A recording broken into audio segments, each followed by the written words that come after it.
Hi, I'm Tapan Kadia. I'm currently a professor in the Department of Leukemia at MD Anderson Cancer Center in Houston, Texas.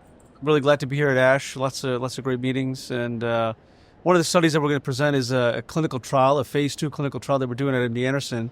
It's been going on for several years now, but we now have mature data that I'd like to share. It's a regimen called CLIA, CLIA plus Venetoclax.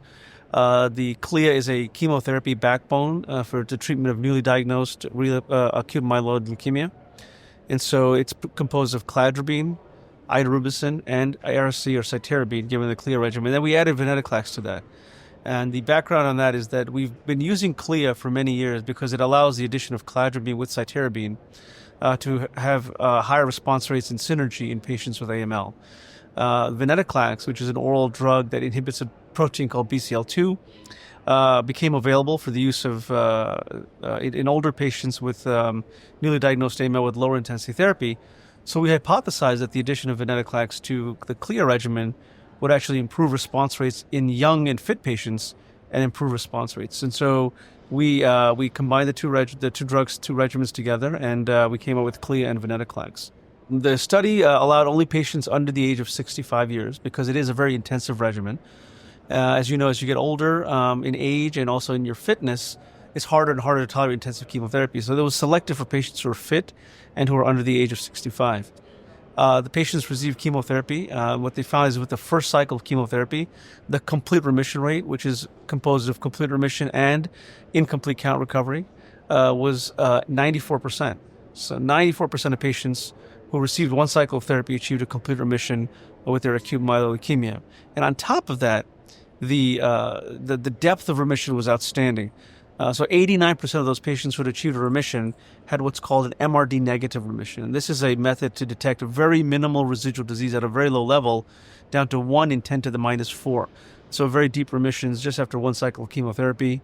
About 65 to 70% of those patients were able to then go on to stem cell transplantation with the hopes that we can cure those patients. And now that we have long-term follow-up, almost 2.5 years, we see that those patients who are treated on the program, their long-term survival out to 2 and 5 years is 75%. So 75% of those patients who started with AML on this regimen are still alive and in remission. So again, a very meaningful and hopefully something that will be taken forward in larger studies. Nope, that's the challenge. I think that we have to get several groups together to get started, but it's a regimen that's been used not only at our institution, but because of our publications that have been used around the country and around the world as well. You know, in the past, our remission rates with intensive chemotherapy were in the range of 60-65%. With these regimens with CLIA, without Venetoclax, they went up to about 80%. Now 94% of patients are expected to get a remission with this particular regimen. Now it is an intensive regimen, so it's definitely for those who are fit. We did see myelosuppression or low blood counts in every single patient that we treated, 100%, and that's expected. We kept them in the hospital for the first month.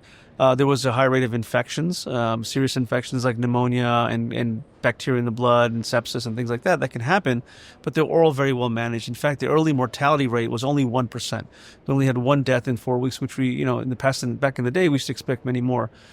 But with the use of antibiotics, with the use of growth factors like GCSF, we're able to see much, much better outcomes. And so although it is intensive, the response rates are very good. I think the take-home message is that the treatment of AML is evolving significantly. We used to use 7+3, which is the standard regimen, for 4 or 5 decades, and everyone got the same regimen. I think in this day and age, we have specific regimens for specific subsets of people, and more you're going to start seeing the addition of Venetoclax to intensive chemotherapy regimens.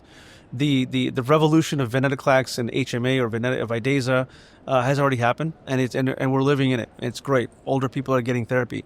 But we're now pushing that benefit into younger patients who are more fit, and we're going to starting to see a revolution of intensive chemo and Ven as the next evolution in AML treatment.